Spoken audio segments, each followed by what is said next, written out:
Olá, minhas flores e meus espinhos! Como vocês estão? Espero que vocês estejam tranquilos, seguindo a quarentena corretamente, se prevenindo, né? Pessoal, vamos começar com a seguinte pergunta: vocês já sabem qual é o tipo sanguíneo de vocês? Se não, nós vamos conhecer agora como que funciona os grupos sanguíneos. Vamos lá? Vamos comigo. O nosso objetivo do encontro de hoje, da nossa aula de hoje, é conhecer como que funciona o sistema ABO, como que ele surgiu, como que eles sabem qual é o seu tipo sanguíneo, certo? Na aula passada, nós vimos sobre o sangue, né? Nós vimos como que ele funciona, os seus componentes, como ele é dividido e a sua função, certo? Então agora nós vamos conhecer quais os tipos de sangue que existe. Vamos lá? Vamos voltar, pessoal, lá no ano de 1667, onde um cientista chamado Jean-Baptiste Denis, ele começou a estudar transfusão sanguínea. Ele utilizou um carneiro como doador e passou esse sangue para um ser humano. E por que ele utilizava sangue de animal? Porque naquela época acreditava-se que sangue de animal tinha menos vício e menos paixões.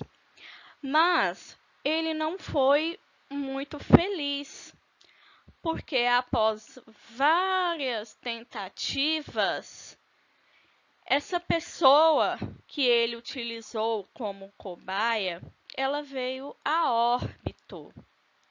Somente em 1829, outro cientista com o nome de James Blundell conseguiu fazer a primeira transfusão sanguínea entre dois indivíduos. Por quê? Porque naquela época havia muitas mulheres com hemorragia pós-parto. Então ele pegava o sangue de pessoas e fazia doações para essas mulheres. Mas, como nem tudo são flores, alguns obstáculos foram aparecendo. Por exemplo, como evitar que o sangue coagulasse depois de ser retirado do corpo da pessoa? Como armazenar esse sangue? E como lidar com a incompatibilidade entre o sangue das pessoas? E então, pessoal, imagina o nó que deu na cabeça desses cientistas. Por quê? Porque quando eles misturavam sangue de indivíduos, algumas pessoas morriam e outras sobreviviam. Então, eles ficavam sem entender o que estava acontecendo. Então, somente em 1901, um médico austríaco chamado de Karl Landstein, ele falou assim: pera aí que eu acho que eu sei o que está acontecendo. Então ele começou a estudar o sangue e começou a observar que quando amostras de sangue de determinadas pessoas eram misturadas, as hemácias se juntavam, ficavam juntinhas, formando aglomerados, semelhante a coágulos. Então, pessoal, como que ele chegou nessa observação? Ele pegou uma amostra de sangue, separou essa amostra. Ao separar, nós temos aqui uma parte líquida, que nós vamos chamar de plasma sanguíneo, que nós vimos na aula passada o que é um plasma, mas nós vamos retomar aqui agora.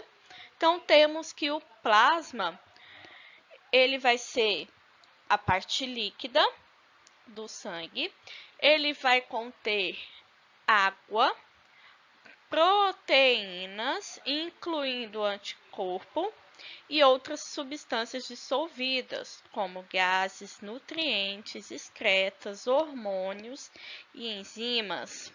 E nós vamos ter também a parte sólida, que vai corresponder aos glóbulos brancos, plaquetas e hemácias. O que são as hemácias, professora?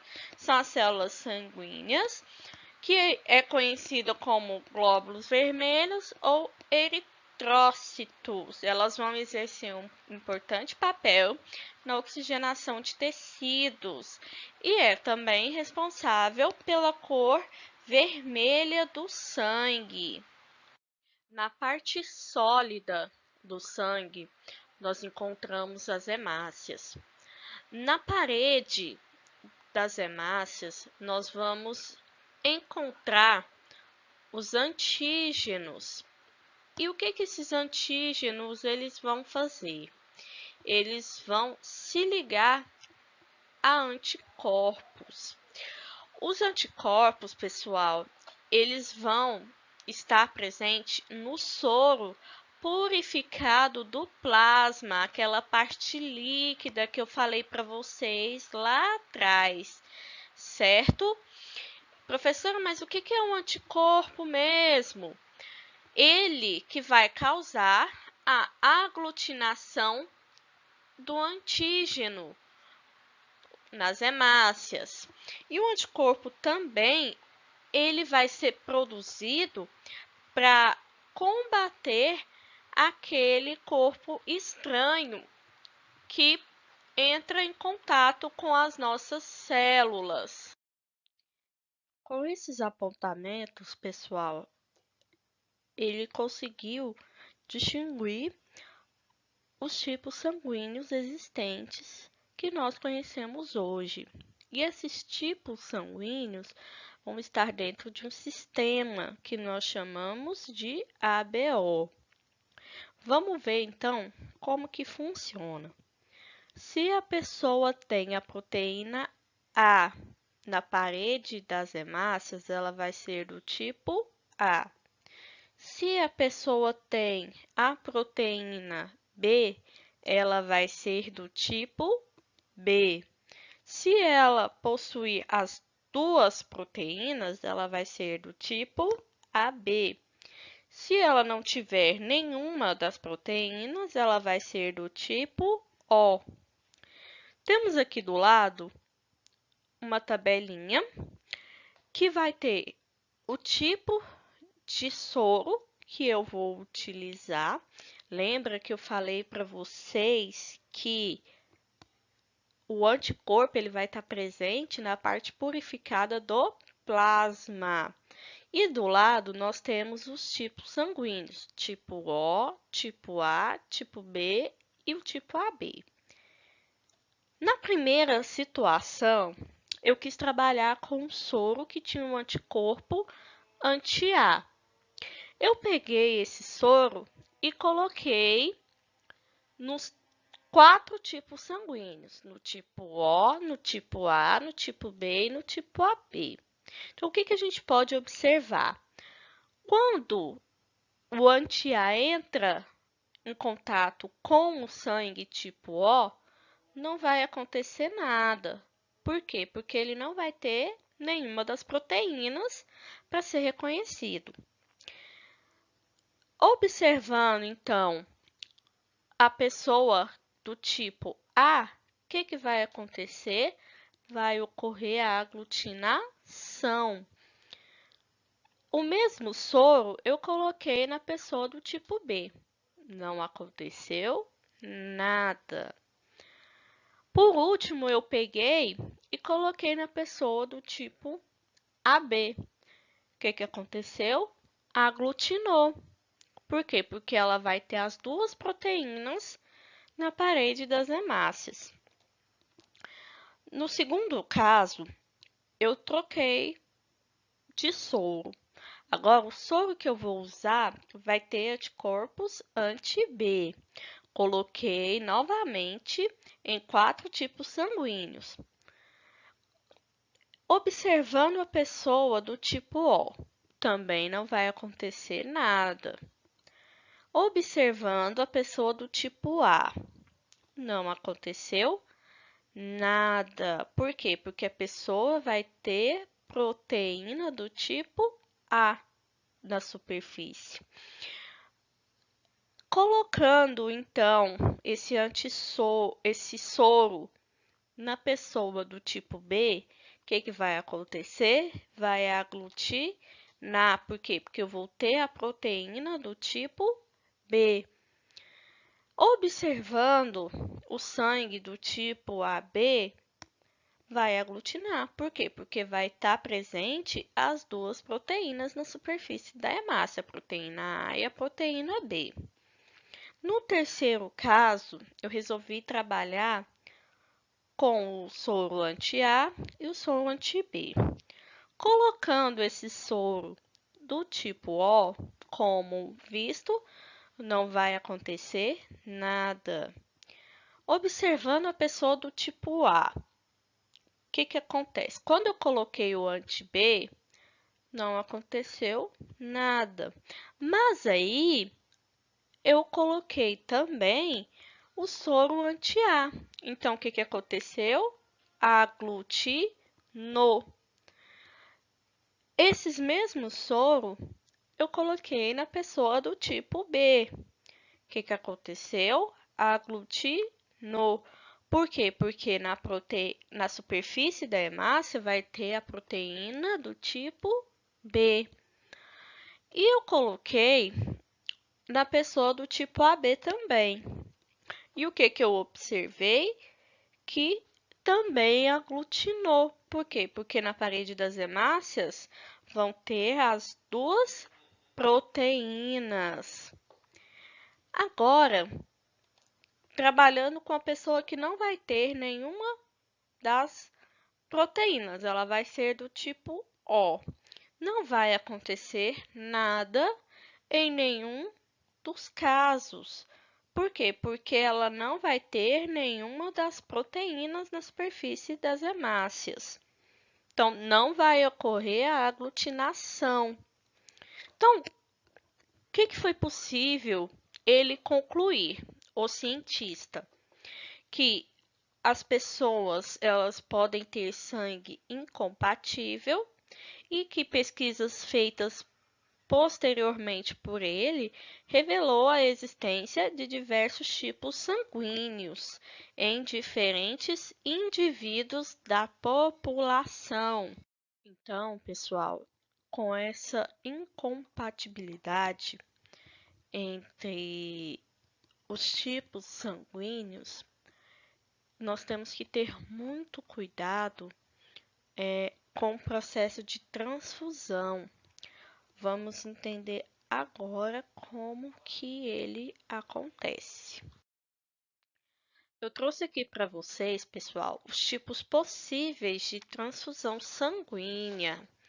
Nós temos aqui na coluna número 1 os tipos sanguíneos. Na coluna número 2, nós temos as proteínas que vão estar presentes na parede das hemácias. E nós temos a última coluna, a coluna número 3, que vai representar os anticorpos do plasma sanguíneo. A pessoa do tipo A, ela vai carregar no plasma anticorpo contra o tipo B, Então, se eu pegar as hemácias de uma pessoa do tipo B e colocar em uma pessoa do tipo A, o que vai acontecer? Esses anticorpos vão atacar as hemácias. Já a pessoa do tipo B vai carregar anticorpo contra a proteína do tipo A. A pessoa do tipo AB vai carregar as duas proteínas. Ela não vai possuir os anticorpos AB. Então, ela pode receber os dois tipos sanguíneos. Por isso, ele é chamado de receptor universal. Por último, temos aqui o tipo O, que ele vai possuir os anticorpos A e B, então ele só vai poder receber sangue de pessoas do tipo O. Então, nós chamamos ele de doador universal, porque ele pode ser doado para qualquer tipo de sangue. Professora, mas e o tipo positivo e negativo que a gente vê, A positivo, B positivo, negativo?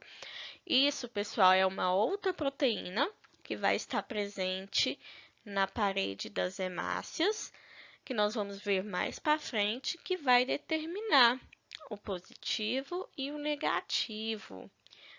E o que acontece, pessoal, se nós recebermos o sangue errado? Nós podemos apresentar alguns sintomas, como a febre, taquicardia e a coceira. Por quê? Porque vai acontecer a destruição das hemácias, que a gente chama de hemólise. Então, os rins não vai conseguir, os órgãos não vão conseguir controlar tanto sangue hemolizado. Então, pode acontecer a morte, mas isso é muito raro porque são coisas muito específicas. Tudo certo, pessoal? Então, meus amores, por enquanto é só. Espero que vocês tenham entendido, tenham gostado da nossa aula de hoje. Eu quero deixar aqui o meu abraço e o meu muito obrigada. Um beijo para vocês.